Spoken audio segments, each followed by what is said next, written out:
విజయవాడ ప్రభుత్వ ఆసుపత్రిలో 4వ బ్లాక్ నిర్మాణ పనులు నత్తనడకన సాగుతున్నాయి. పనులు ప్రారంభించి 4 ఏళ్లవుతున్నా అందుబాటులోకి రాలేదు. మరిన్ని వివరాలు మా ప్రతినిధి సూర్యారావు అందిస్తారు.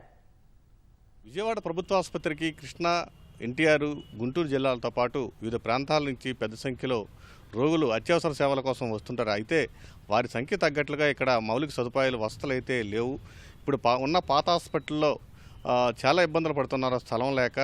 ఇక్కడ బ్లాక్ అయితే 4 ఏళ్ల క్రితం శంకుస్థాపన చేశారు. ఇప్పటికే పూర్తి కాలేదు. మనం చూడొచ్చు విజయవాడ గవర్నమెంట్ ఆసుపత్రిలో 4.5 ఏళ్ల కిందట G+2 ప్రాతిపదికన 40 కోట్ల వ్యయంతో ఈ భవనాన్ని ప్రారంభించారు. శంకుస్థాపనతో వసతి కష్టాలు తొలుగుతాయని విద్యార్థులు కాలయాపన లేకుండా మరింత మెరుగైన వైద్యం అందుతుందని ప్రజలు భావించారు.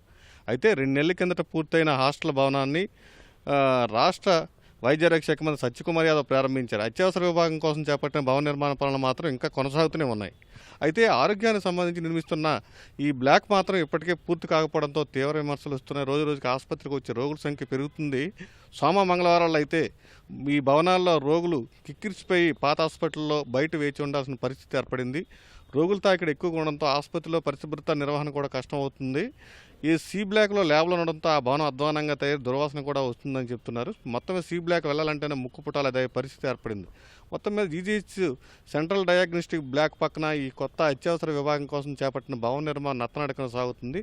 4.5 సంవత్సరాల క్రితం ఈ శంకుస్థాపన చేసినప్పటికీ ఈ భవన నిర్మాణం అయితే ఇప్పటికీ పూర్తి కాలేదు. కారణం ఏంటనేది ఇప్పటికీ చెప్పలేకపోతున్నారు. మొత్తం మీద ఇప్పటికైనా రాజధాని ప్రాంతం కావడం, విజయవాడ కీలకమైన ప్రాంతం కావడంతో ఈ రోగులు వందల సంఖ్యలో, వేల సంఖ్యలో రోజు వచ్చే అవకాశం ఉన్న ఇప్పటికైనా ఈ భవన నిర్మాణ పనులను పూర్తి చేసి అత్యవసర వార్డును పూర్తి చేసి ప్రజలకు అందుబాటులో తేవాలని కోరుతున్నారు.